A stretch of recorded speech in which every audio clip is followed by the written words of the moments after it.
my dear students, welcome to my YouTube channel study अड्डा PCM। आज हम discuss करेंगे इंट्रोडक्शन ऑफ साइंस यानी विज्ञान के परिचय के बारे में, यानी विज्ञान की उत्पत्ति कैसे हुई, इसकी परिभाषा क्या है, इसके जनक कौन हैं। इसके बाद डिस्कस करेंगे विज्ञान के प्रकार तथा उनकी परिभाषाएं, यानी types of science and it's definition. तो बिना देरी के स्टार्ट करते हैं। Let's now. विज्ञान को हम अंग्रेजी में साइंस कहते हैं। साइंस शब्द की उत्पत्ति ग्रीक भाषा के सेंटिया से हुई है, जिसका अर्थ होता है टू नो, यानी जानकारी प्राप्त करना। अब विज्ञान वी प्लस ज्ञान, जैसा कि नाम से ही स्पष्ट है, वी यथार्थ विशिष्ट, ज्ञान यानी किसी भी विषय का विशिष्ट ज्ञान ही विज्ञान कहलाता है। अब हम इसकी डेफिनेशन पर आते हैं।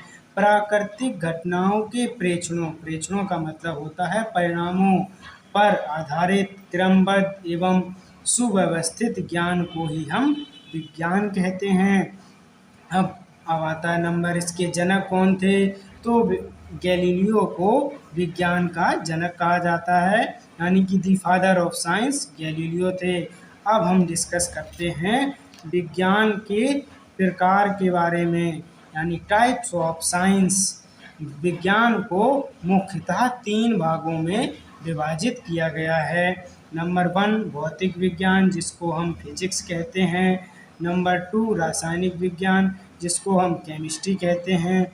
नंबर 3 जीव विज्ञान, जिसको हम बायोलॉजी कहते हैं। अब गैलीलियो को भौतिक विज्ञान का जनक कहा जाता है और लेवोजियर को रासायनिक विज्ञान का जनक कहा जाता है। अरस्तु को जीव विज्ञान का जनक कहा जाता है। अब हम डिस्कस करेंगे इन साइंस के पार्ट्स के बारे में एक एक करके। नंबर 1 पे आता है भौतिक विज्ञान, जिसको हम फिजिक्स कहते हैं। जो फिजिक्स है वो ग्रीक भाषा के फ्यूसिस से बना है, जिसका अर्थ प्रकृति से होता है, यानी हमारे आसपास के वातावरण यानी प्रकृति में घटित होने वाली घटनाओं का अध्ययन ही फिजिक्स कहलाता है। उदाहरण नंबर 1, जैसे कागज़ पर लिख पाना, हम और आप कागज़ पर लिख पाते हैं, वो भी फिजिक्स के कारण ही संभव है, जिस पर न्यूटन का गुरुत्वाकर्षण नियम कार्य करता है। नंबर 2, जैसे बंदूक से गोली चलाने पर व्यक्ति का पीछे की ओर झटका लगना।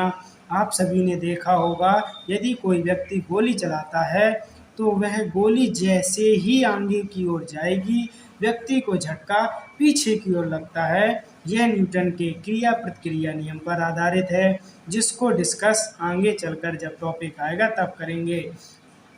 अब नंबर 2 पर आता है रासायनिक विज्ञान, जिसको हम केमिस्ट्री कहते हैं। केमिस्ट्री शब्द की उत्पत्ति कीमिया शब्द से हुई है, जिसका अर्थ होता है काला रंग, यानी विज्ञान की वह शाखा जिसके अंतर्गत पदार्थों का मतलब होता है जिनमें द्रव्यमान तथा आयतन दोनों होते हैं, के रासायनिक संगठन का मतलब उनकी बनावट में कौन कौन से तत्वों का मिश्रण है, गुणों संरचनाओं यानी उनकी बनावट कैसी है, तथा परस्पर होने वाली क्रियाओं का अध्ययन किया जाता है।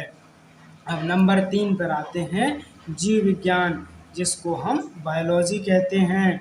बायो मतलब जीव, लॉजी यानी अध्ययन, यानी जीवों का अध्ययन ही बायोलॉजी कहलाता है, यानी विज्ञान की वह शाखा जिसके अंतर्गत जीवधारियों का अध्ययन किया जाता है बायोलॉजी कहलाती है।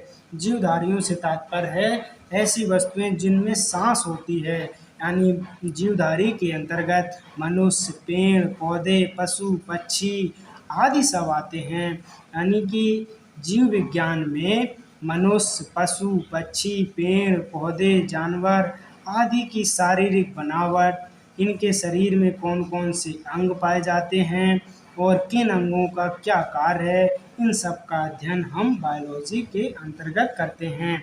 अब अगले वीडियो में हम डिस्कस करेंगे क्लास 9th का पहला चैप्टर हमारे आसपास के पदार्थ। तो अगली वीडियो के लिए तैयार रहिए। Thanks for watching. Have a nice day.